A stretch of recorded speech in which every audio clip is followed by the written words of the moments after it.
I don't think there's ever been a live-action Marvel-produced movie or show that I've changed my mind on as much as The Falcon and the Winter Soldier. I have such mixed feelings about this show. I love it, I hate it, I dislike it, I like it. I've changed my mind on The Falcon and Winter Soldier more times than I can count. When the show first came out, I loved it. Yeah, I thought it needed more episodes because it was really undercooked. Kind of like pre-crispy Anakin.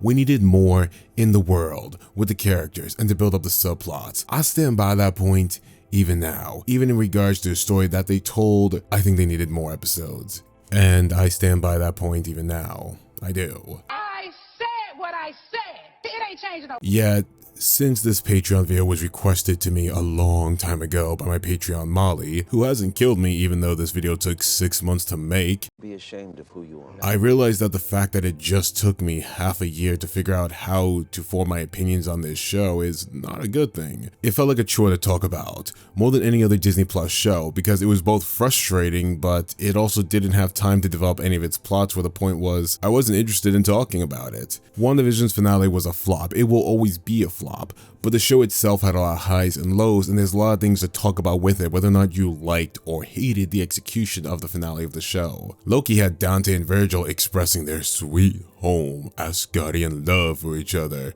in front of Mr. Lovecraft Country over here, and again, whether or not you liked or hated that show, there's stuff to talk about with that show. Hawkeye, a show that was marketed to be about the dude from the Hurt Locker, but somehow turned into an undercover sapphic rom-com. Now don't get me wrong, there's a lot to talk about in The Falcon and the Winter Soldier, but when talking about this, oh wait, hold on, I forgot Marvel's What If. And I've got to say, in all honesty, it's the biggest piece of dog shit that I have ever heard. The Disney Plus shows have been pretty divisive for me outside of the first 2 seasons of The Mandalorian, and even now the second season of The Mandalorian I now have some critical thoughts on thanks to the Book of Boba Fett. But let's stick to the MCU for now.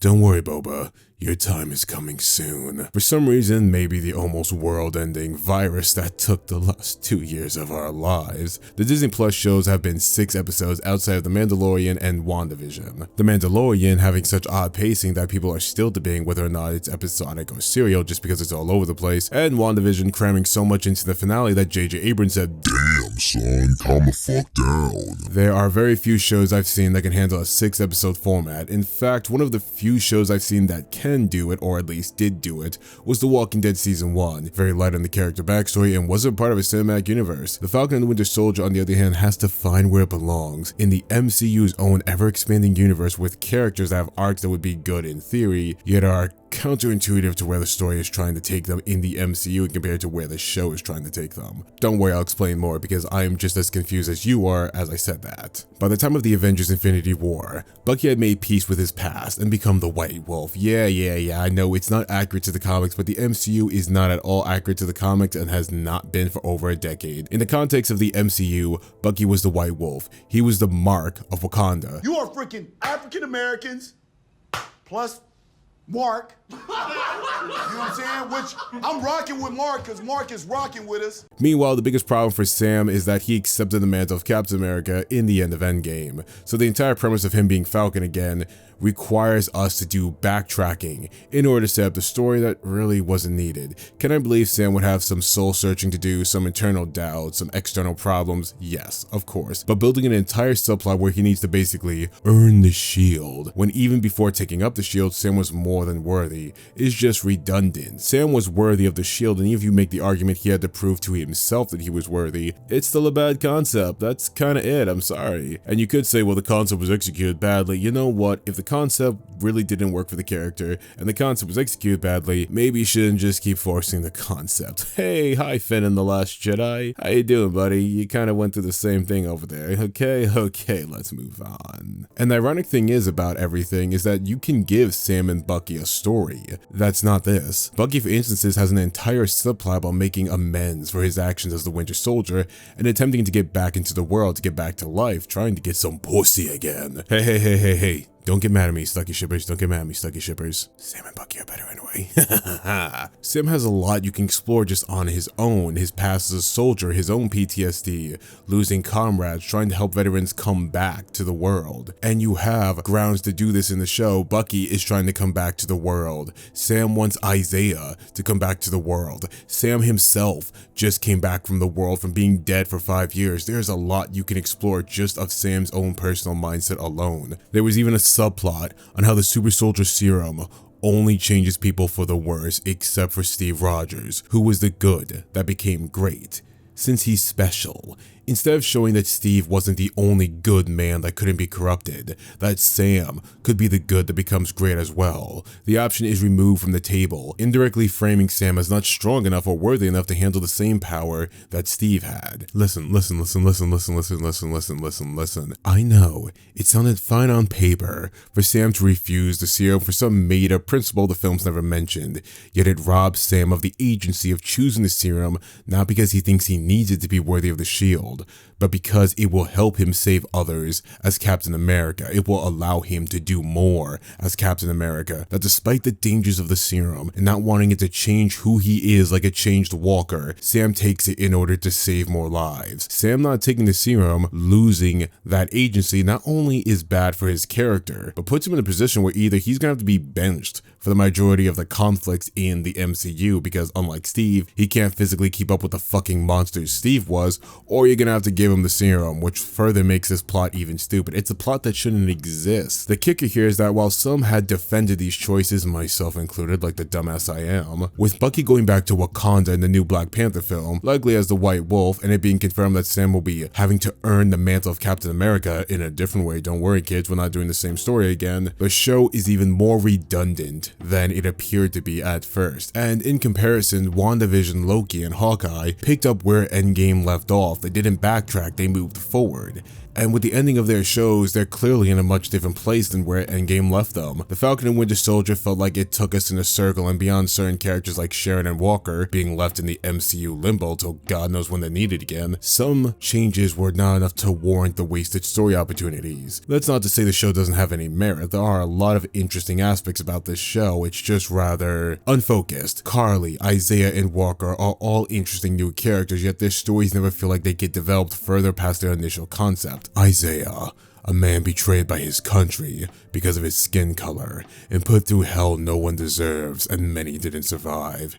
His heroics are erased, his sense of purpose gone, and now he's living a life filled with a constant sense of betrayal and pain for the horrors he had to endure. Walker is a soldier groomed for a mantle he wasn't prepared for and never really wanted, slowly being crushed under the expectations of others, and eventually a tragedy that causes him to snap, forcing him to go on a quest for redemption and find his sense of self again. Carly is a young woman willing to do whatever it takes for the world to unite again as it did during the blip, even if it means sacrificing the lives of others, even if it means sacrificing her own humanity to do so. This is a mission she will stop at nothing to achieve. Then you have returning old characters, like Sharon Carter. Sharon was a SHIELD agent who lost her career helping Team Cap. Because of that, she lost her entire life, good standing with America. Now she's a fugitive who has become resentful for the country and the man who she dedicated her life to, and then who later abandoned her. Zemo is a man so fueled by his intense hatred of these heroes and the power of memes that he's on a suicidal journey to make sure no more super soldiers can never be created, and finally have himself be killed so he can be with his family again. All of these concepts are great, very mature and interesting subject matters that could have likely made the series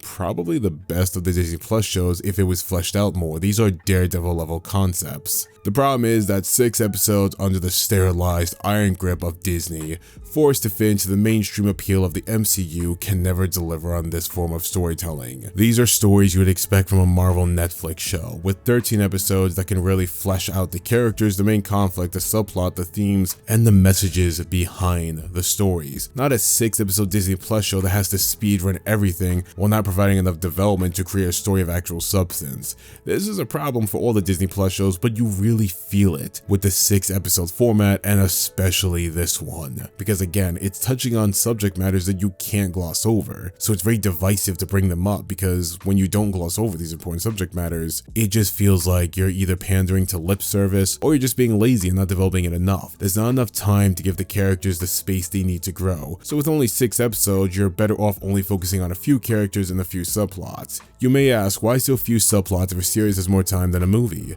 Well, let's break down another problem with this show and all the other Disney Plus shows that have a 6-episode format. These 6-episode season formats are long enough that you can introduce multiple subplots, but not long enough to actually develop all of them. So we're in a constant cycle of setting things up, but we never get to the point of actually being able to develop them fully, because we're already jumping to the next subplot, to the next cue, to the next act. Eventually we get to the finale that feels both underwhelming because either the subplots are put on pause to be finished in a different MCU story, or they have to come to a rushed conclusion because this story is over. Walker has his corruption, fall, and redemption over the span of just 3 episodes mainly, but we never get any time with it due to how fast the story has to move and all the other subplots we're at. So the show has to attempt to make you both hate Walker and like Walker in many conflicting ways with each other. Carly suffers from the same exact problem, it's just whether or not you like her is extremely dependent on how you feel about her actress. If you like her actress, just like Walker, you may end up liking her character, but the writing, oh my god, she's jumping around like an emo on bath salts trying to rip the guts out of an Aussie.